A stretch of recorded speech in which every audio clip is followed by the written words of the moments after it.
Hello everyone, welcome to my YouTube channel only law. Public international law की lecture series में आज हमारा 13th lecture होगा, जिसमें हम डिस्कस करेंगे theory of specific adoption and transformation theory regarding the relationship of international law और municipal law. Last lecture में हमने monistic theory and dualistic theories जो है वो डिस्कस की थी, और आज जो है वो हम डिस्कस करेंगे theory of specific adoption and transformation theory. So specific adoption theory basically आप कह सकते हैं कि ये एक सब काइंड है जो है किसकी, डुअलिस्टिक थ्योरी के। क्योंकि डुअलिस्टिक या डुअलिज़म को फॉलो करने वाले जो जुरिस्ट हैं वो ये बिलीव करते हैं कि इंटरनेशनल लॉ और म्यूनिसिपल लॉ डिफरेंट हैं। दैट मीन्स इन दोनों का आपस में कोई कनेक्शन नहीं है। और ये भी कहते हैं कि अगर आपको इंटरनेशनल लॉ को म्यूनिसिपल लॉ का हिस्सा बनाना है तो आपको उसको अपने नेशनल लॉ में इनकॉर्पोरेट करना पड़ेगा। That means by way of legislation. तो इसी से रिलेटेड है थ्योरी ऑफ स्पेसिफिक एडॉप्शन। अब theory of specific adoption basically ये कहती है कि international law has no application in the sovereign state unless and until the sovereign state specifically adopts international law by way of enactments। कि international law की जो है कोई भी एप्लीकेबिलिटी सॉवरेन स्टेट में तब तक नहीं हो सकती जब तक वो सॉवरेन स्टेट उससे रिलेटेड कोई इनेक्टमेंट के ज़रिए जो है वो उसको अडॉप्ट ना कर ले। दैट मीन्स कि वो जो स्टेट है सॉवरेन स्टेट, वो अपने जो है वो पार्लियामेंट से एक कानून पास कराएगी उस ट्रीटी से रिलेटेड या उस जो इंटरनेशनल लॉ है उससे रिलेटेड, और तब जाके वो इंटरनेशनल लॉ और उस म्यूनिसिपल लॉ का हिस्सा बनेगा।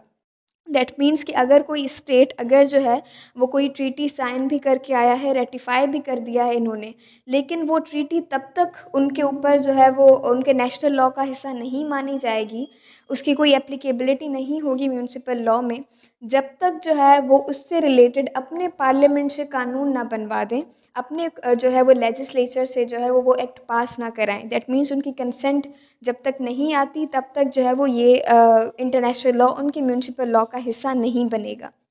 उसके बाद है थ्योरी ऑफ ट्रांसफॉर्मेशन। अब ट्रांसफॉर्मेशन थ्योरी और स्पेसिफिक अडॉप्शन थ्योरी बेसिकली ये दोनों ही जो है वो एक ही चीज़ मानी जाती हैं, क्योंकि इन दोनों में जो है वो बेसिकली जो इनकी बात है वो सेम है, लेकिन कुछ जो वर्ड हैं उनमें थोड़ा डिफरेंस है। ट्रांसफॉर्मेशन थ्योरी ये कहती है कि treaties are of the nature of the promises which have to be transformed into municipal statutes which are of the nature of commands। अब ट्रांसफॉर्मेशन थ्योरी का मेन पॉइंट ये है कि जो ट्रीटीज़ जो कि स्टेट्स करते हैं वो एक प्रॉमिस होता है, ठीक है, वो एक एग्रीमेंट क्या होता है, प्रॉमिस होता है, जो कि आप अपनी कंसेंट के साथ करके आते हैं। अब अगर उस ट्रीटी को आपने कमांड में कन्वर्ट करना है तो आपने अपने लेजिस्लेचर से उसको जो है वो पास कराना पड़ेगा। दैट मीन्स आपको जो है वो उसको ट्रांसफॉर्म करना पड़ेगा इनटू योर नेशनल लॉ।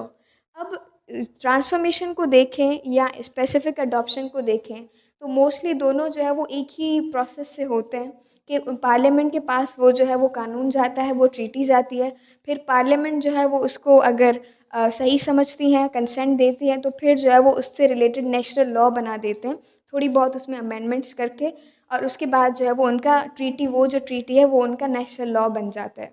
अच्छा, ये थी जो है वो हमारी theory of specific adoption and transformation theory. और जो नेक्स्ट लेक्चर होगा हमारा उसमें हम जो है वो डिस्कस करेंगे थ्योरी ऑफ डेलीगेशन, जो कि एक सब काइंड है किसकी, मोनिस्टिक थ्योरी की। और उसके बाद हम लास्ट थ्योरी जो थ्योरी ऑफ हार्मोनाइजेशन है उसको डिस्कस करके ये जो हमारा टॉपिक है रिलेशनशिप बिटवीन इंटरनेशनल लॉ और म्यूनिसिपल लॉ, ये फिर हमारा जो है वो ख़त्म हो जाएगा। अगर इससे रिलेटेड आपको कोई भी कन्फ्यूजन है, कोई क्वेरी है, तो आप पूछ सकते हैं कमेंट्स में। और अगर लेक्चर आपको समझ में आ गया तो आप लाइक शेयर एंड कमेंट कर दें। And that was all from my side for today. Thank you very much.